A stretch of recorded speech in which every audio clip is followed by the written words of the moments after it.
Bonjour les amis, ils sont pleins d'énergie, les petits jeunes de frontières. Les voilà qui sortent un trimestriel sur les mers collabos avec l'islamisme, qui disent. Bon, ils disent pas avec l'islam. Entre nous, ça fait plaisir de voir islam et collabo parce que nous nous vantons d'avoir, disons, la pérennité de l'expression islamo-collabo que nous avons commencé à mettre en avant dans les années 2010, à l'époque bien seul, et maintenant nous sommes ravis de voir que ce terme devient un petit peu une arme de combat dans la bataille sémantique qu'il faut livrer contre les collabos et les envahisseurs. Alors c'est bien ce petit trimestriel de frontières là, il y a quelque temps il nous avait fait un truc sur les avocats, les associations, les politiques qui vivaient bien de l'immigration, toutes les combines et tout, ça leur vaut quelques procès parce que les baveux n'ont pas été contents de voir que leur nom était affiché. Ils ont dit c'est affreux, on nous met une cible sur le dos, c'est ça. Bon, 3 mois plus tard, ils nous faisaient un truc sur les Insoumis, le parti de l'étranger. C'était pas mal non plus. Les Insoumis ont gueulé. Ils ont même organisé une manifestation contre frontières au sein de l'Assemblée nationale, c'est pas mal, hein. On manifeste à l'Assemblée nationale avec les attachés parlementaires, comme si on était dans la rue, et l'autre abruti comment, Brun-Pivet, comment on l'appelle, la perruche, qui a rien trouvé à redire, qui dans un premier temps était même prête à retirer l'accréditation de frontières. Et donc cette fois, ils nous font un truc sur les maires collabos. Alors il n'y a rien à dire, hein, c'est un bon plan et tout, mais je voudrais gratter un peu en vous rappelant quelques évidences.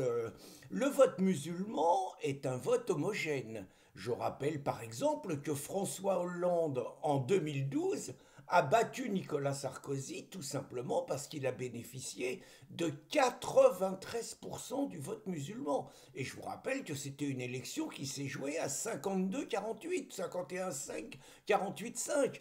Donc sans le vote musulman, c'est Sarkozy qui gagnait la présidentielle.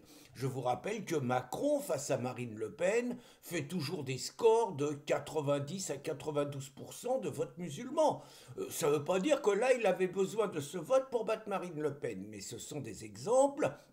Bien évidemment, de nombreuses élections législatives, vous voyez tous les députés insoumis, mis à part un mec comme Ruffin, pratiquement tous les députés insoumis sont élus par une majorité du vote musulman. Et je vous ai mis une vidéo, alors c'est le côté soft d'Hassan Iqiyoussen qui raconte, bon, avec des grands discours citoyens, blablabla, bla bla bla, qu'en gros les musulmans doivent s'inscrire massivement aux élections, qui doivent voter massivement et qui doivent se présenter le plus nombreux possible pour que le bien l'emporte contre le mal, ce qui veut dire très clairement pour que les candidats favorables à une grande tolérance avec l'islam et l'islamisation de notre pays, et je vous donnerai plusieurs exemples, aient davantage de voix que ceux qui seraient un petit peu dans une conception laïque que les musulmans jugent un tout petit peu rigide parce qu'elle les empêche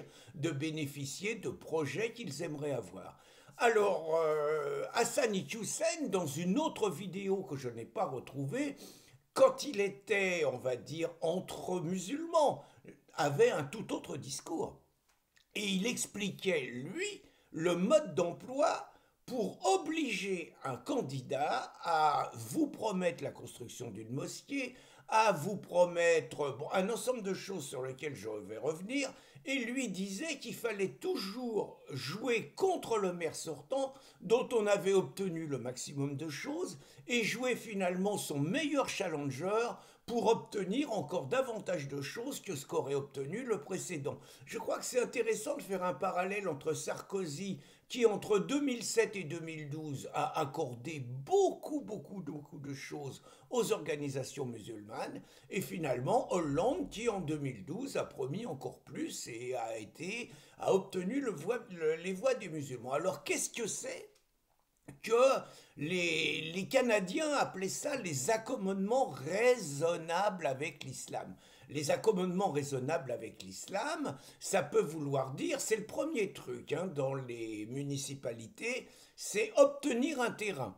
Mais normalement, obtenir un terrain, ça appartient à la municipalité, donc au bien public. Et donc on est dans un pays qui normalement est régi par la séparation du religieux et du politique, et où l'article 2 de la loi de 1905 explique que l'État ne salarie, ne subventionne et ne soutient aucun culte. Et donc donner un terrain ou vendre un terrain à une organisation musulmane, c'est tangent, sachant que les musulmans n'ont pas envie de le payer.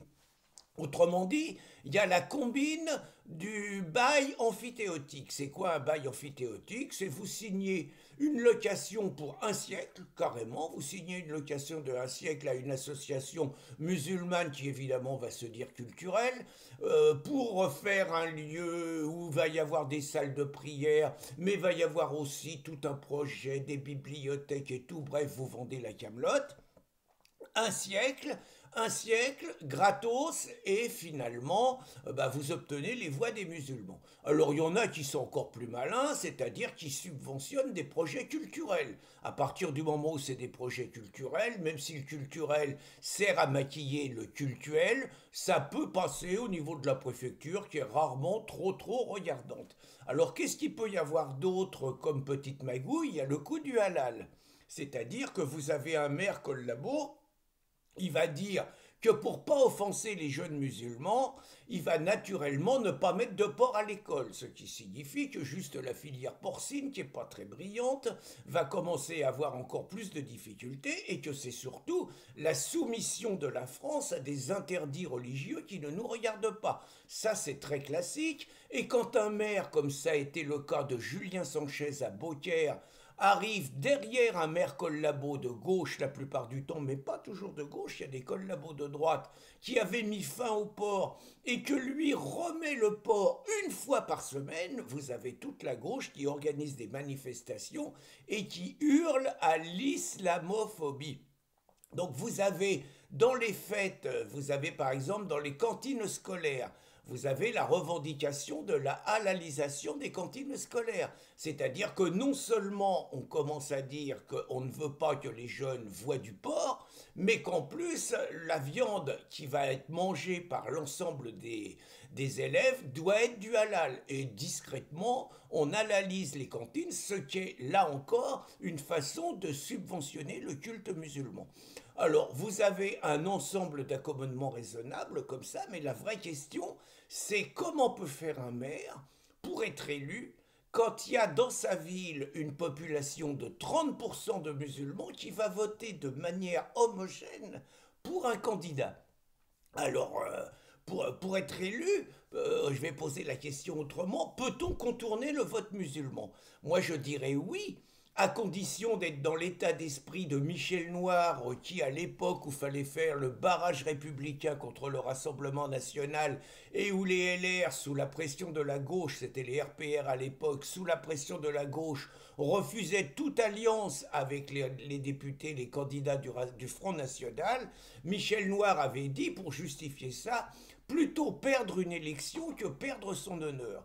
On est très loin de là, mais moi j'aimerais avoir des élus parce qu'aujourd'hui, malgré tout, les musulmans ne sont pas majoritaires encore en France, et j'aimerais que l'arc républicain, comme ils disent, le front républicain, le cordon sanitaire, comme on dit, de l'ensemble des candidats qui se réclament de la France puisse à un deuxième tour jouer un espèce de réflexe anticommunautariste et finalement s'unir contre ceux qui veulent utiliser les élections pour islamiser la France et imposer de plus en plus des pratiques dignes de la charia dans les communes et bien plus larges que les communes. Alors sinon, on pourrait réfléchir à l'appartenance à la citoyenneté française, mais ça serait un autre débat qui consisterait à réfléchir et à reprendre les listes électorales et à dire que des personnes à qui on a accordé avec beaucoup trop de facilité la nationalité française, on a le droit de revoir les règles et de se dire que la